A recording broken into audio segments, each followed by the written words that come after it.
Firefighters put their lives on the line for us each and every day, but now they're facing a crunch, the benefits that are being offered.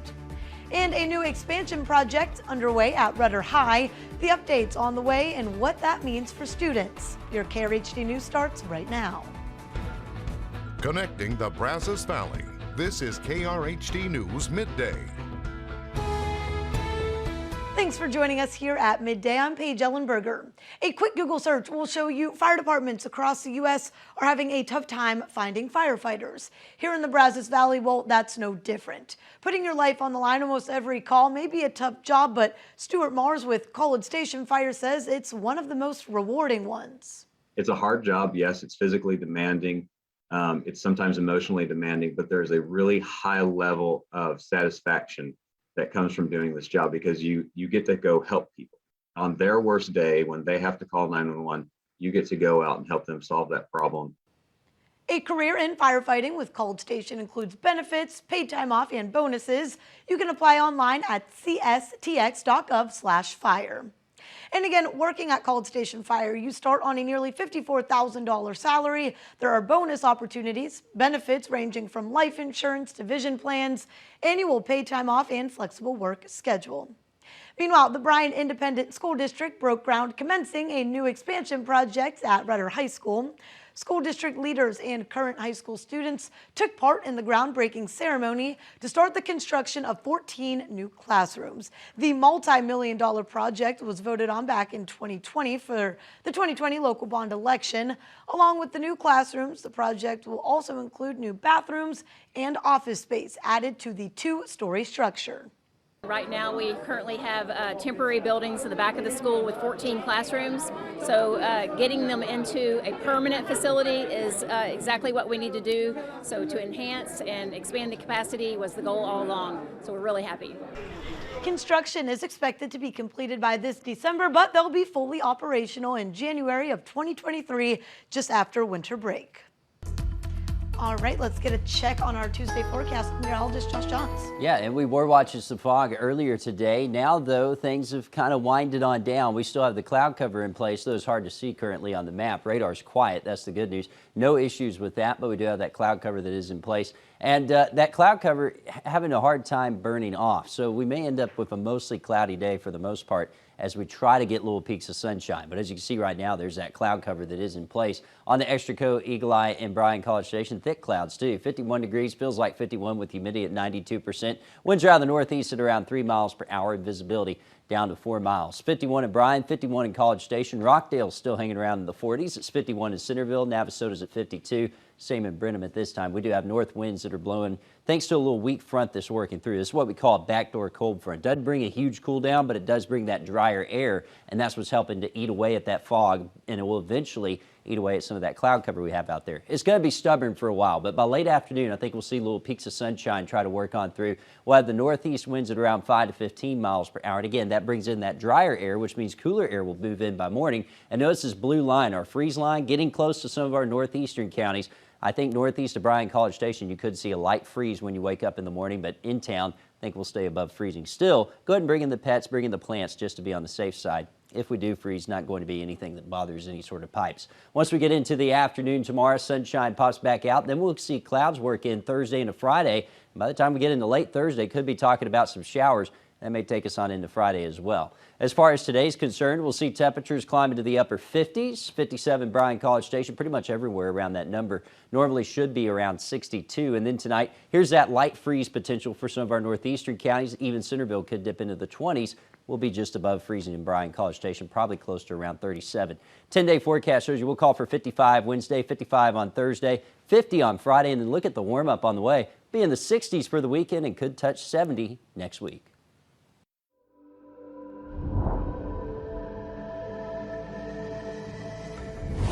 Nobody wants to see another conflict, but if our NATO allies need some support, we want to make sure they know we're there for them. Thousands of U.S. troops are on high alert, ready to deploy to Europe if Russia invades Ukraine. The Pentagon says the 8,500 troops would not be sent to Ukraine, but to NATO territory in Eastern Europe. Russia continues to deny it plans to invade Ukraine, despite having a buildup of about 100,000 troops along the border. The Pentagon says Russia is showing no signs of backing down.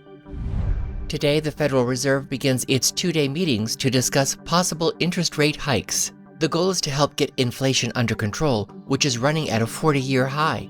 Experts do not expect an interest rate hike announcement after the meetings, but do expect a hint of when the first rate hike will happen. Inflation and supply chain issues have sent prices for everyday items soaring. For now, the FDA is ending the use of 2 monoclonal antibody COVID treatments. The agency says the treatments from Regeneron and Eli Lilly are highly unlikely to work against the Omicron variant.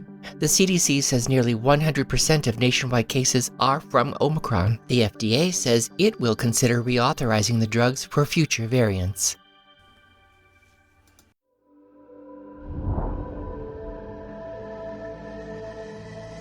Brain fog is one of the most common complaints in people with long COVID. Now, a new study from scientists at UC San Francisco finds many people with these COVID-related cognitive issues have changes in the colorless fluid surrounding their brain months after their infection. We want to identify what the mechanism is, what is the problem, so we can develop solutions or treatments for people with these issues. Dr. Joanna Helmuth and her colleagues did spinal taps on 17 volunteers who recovered from mild COVID. Spinal taps get a bad rap. I'm the doctor that did all the spinal taps. People tolerate them very well. People, if they're done right, tend not to have pain. You put on a Band-Aid and they walk away for the most part. In those with brain fog, 77% had signs of inflammation or other abnormalities in the fluid. The question they still can't answer is why. Did the virus trick the body into attacking itself, or are bits of the virus hiding somewhere in the brain? If there was a virus in the brains of these individuals, we'd expect to perhaps see a slightly elevated white blood cell count, and we're not seeing that. So really the data that we see now are suggesting is that maybe this is kind of a misdirected immune system. While they sort out the why, the study offers clues into who is getting brain fog. They tended to have 2 or more risk factors like diabetes, high blood pressure, or heavy alcohol use, all conditions that can harm blood vessels in the brain. Other risk factors were anxiety, depression, and a history of learning disabilities or ADHD. There's a lot of benefits to ADHD, but one of them is that their executive functioning parts of the brain, the organizing, planning parts of the brain, maybe have some more vulnerabilities. And those are the same networks in the brain that we see impacted by these COVID-related cognitive changes. Dr. Helmuth says COVID isn't the only virus that can cause cognitive issues. SARS, MERS, hepatitis C, and HIV can. But she's optimistic that long-haul COVID is treatable.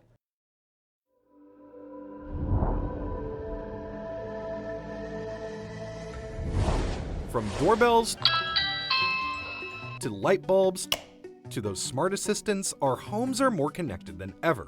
There are already more internet-connected devices than people on Earth, according to one analysis. But the ease of controlling these devices over the internet could come at a cost. Security firm Sam's Seamless Network estimates the average home device faces 5 attempted attacks a day.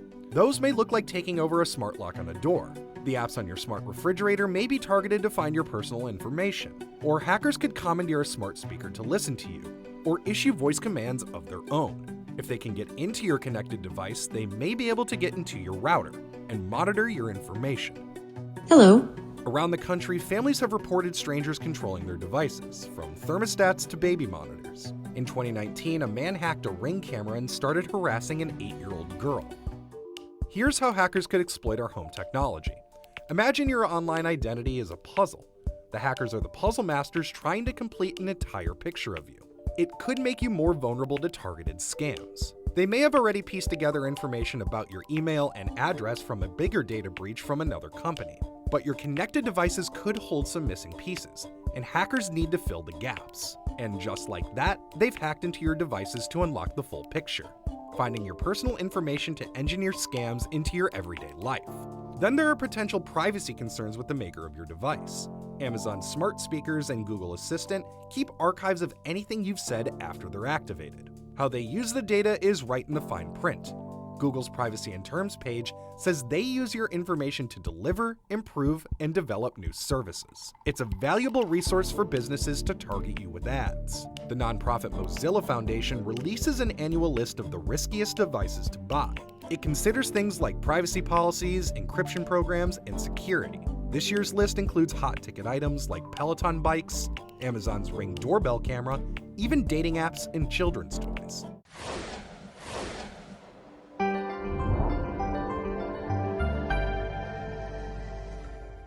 I love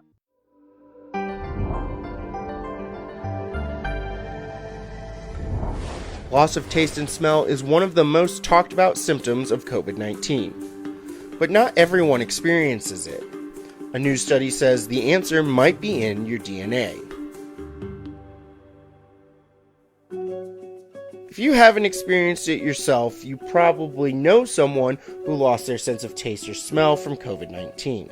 this virus has receptors, including the ACE2 that it binds to, and the ACE2 receptor is found in particularly the olfactory epithelium, which are the areas, the cells in the nose, deep inside the nose where the sense of smell, fibers descend down from the brain. Okay, that was a noseful. But this is Dr. Carol Yan. She's a rhinologist at UC San Diego and has been working with patients who have lost their sense of taste or smell from COVID-19. We've known for many years that all viruses have potential to cause smell loss, and it is in particular with this virus that we've seen a much higher incidence of smell and taste loss. What we haven't known until recently is that the loss of smell, at least in the case of COVID-19, might be tied to your genetics. We compared people who had COVID-19 who did have loss of smell versus people who didn't, and we found a very clear genetic association with that particular symptom. Jamie Shelton is an epidemiologist with 23andMe. In a recent study, the company claims it can identify the genetic trait linked to the loss of smell in COVID patients. When we looked across all the chromosomes in the genome, we saw one really particular region in the genome that appeared to be strongly associated with loss of smell. And so that region of the genome governs the expression of enzymes in your nose that clear smells out of your nose. If you're like me, you're probably wondering which types of people have this trait. But Janie says it's not that simple. What we saw was that this association was relevant across all the different race ethnic groups that we had in our sample. So anyone can have this genetic trait. What they still don't know is what may cause long-term loss of smell in people. Those people, we don't really know why they specifically haven't recovered, and whether or not there's a genetic component to that or a immune component or something different. But 23andMe is looking into that next. Of the people who've reported COVID to us, we went back and asked them to fill out another web-based survey about whether or not they've had symptoms of long COVID. Hoping to uncover more answers for the people suffering from long-term symptoms. I'm Bo Evans reporting.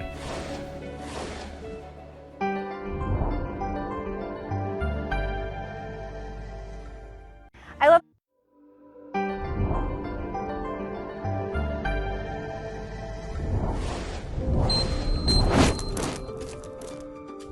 If you want to know how long you or someone else will live, you may just need to look into their eyes. New research out of Australia shows a person's eyes could indicate their biological age. Color and moisture changes in the eyes already help doctors diagnose certain illnesses. The new study suggests examining the retina could go further to help identify whether a person might die sooner or later. Analysis of more than 130,000 retinal images helped researchers create an algorithm. A computer can use it to look at such images and assess a person's risk for various health problems. And we're going to see temperatures get into the upper 50s this afternoon. Normally should be around 62. We'll be about 5 degrees above normal, not too bad. And then tonight, the colder air works in. Since it's drier air, we'll actually see some temperatures drop below freezing northeast of Bryan College Station. I do think we'll stay just above it, around 36, 37 degrees when you wake up tomorrow morning. We'll call for 36 overnight, 55 tomorrow, 55 on Thursday. 10-day forecast takes us to 50 on Friday with another cold front coming in. This one brings dry air, though. We're in the 60s this weekend and may touch 70 next week.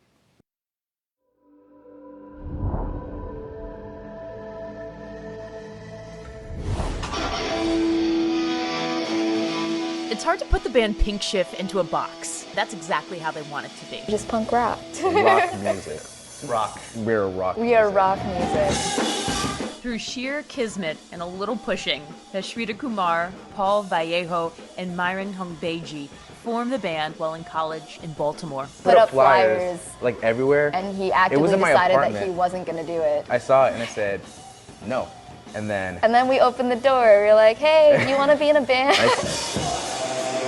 A viral single with millions of plays and a cross-country tour later, Pink Shift is now on their way to becoming a standout band in punk music. And although they were formed by fate, their rise represents a new trend that is shifting the way the genre has been viewed since its inception. I never saw myself in a band. Since it came out in the 70s, punk has been a genre for rebellion, made for people who felt like they didn't fit into the mainstream. But the faces of the music have reflected exactly that. They've been straight white men. Pink Shift is the opposite of that status quo, but growing up, it was hard not seeing themselves on stage. The people who introduced me to alternative music were white, so I always thought of it as like, oh, like, you know, it's, I don't own this music, this is their music. It's like always a thing. I was like, oh, like brown girls don't do that, like especially like Indian girls. Being mainly white people play this kind of music, you get really accustomed to the timbre of their voice, and that sort of like sets the standard of like what is good. And whenever I like started making my own songs and like trying to write lyrics and then singing to them, I was just like, it doesn't sound like what I wanted to sound like. It's been very, very cool to see through, you know, the last 20 years. Definitely a change happening. From his studio, Grammy-nominated producer Will Yip has put his touch on some of the most highly praised alternative and punk albums of the last decade plus. From behind the soundboard, he's also seen the genres he loves become more representative of society, something he, the child of Chinese immigrants, had to work through to break into the industry. Starting bands and trying to get into it was really tough. They wanted to make bands that looked like the bands that they saw on MTV, hence why representation is so important. They wanted to do what they saw. So where did I fit in that? You know what I mean? So that's already a hurdle that I'm already back a step. You know, I have to catch up. I have to overprove myself. Along with hard work, he credits finding a community and other supportive artists who saw him for his talents to help him succeed. It's going to be tough. It was tough for me, but there's room.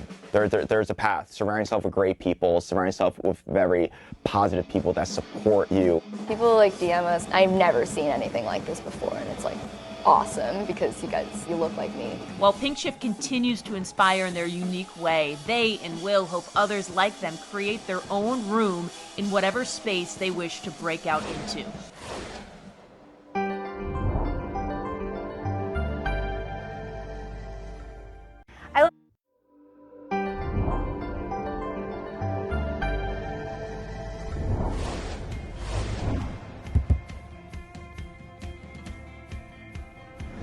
These dogs are a great tool for us. We've all heard the saying, dogs are a man's best friend, but there's a group of furry animals in Utah training to be more than just loyal companions. They are Avalanche rescue dogs on a mission to save lives in the snow. We've spent all week burying each other in the snow and letting these dogs find us and just helping everybody progress with the idea that we can hopefully save somebody. People across Ohio are supporting those in need with a little help from Precious Pooches. The Puppy Raisers is a nonprofit that sets up people with vision loss or impairment with a free and qualified guide dog. Once we understood how wonderful this is for the person that's going to receive the dog, it's awesome. We started noticing that the senior dogs were the ones that were really getting left behind. Kathy Graves' life's purpose is bringing care and comfort to dogs who need it most. She and a group of friends opened Promise for Paws Senior Dog Sanctuary in Omaha. It's a nonprofit where dogs can live out their final years in a home-like environment. Grave makes sure none of them passes away alone. We just keep them until it gets close, and then we make that decision and take them, and they always cross the rainbow bridge with me. I feel very fulfilled taking care of these dogs, and I do feel like I can someday, if I ever have to stop and I get too old to do this, I'll feel like I've done something to make a difference.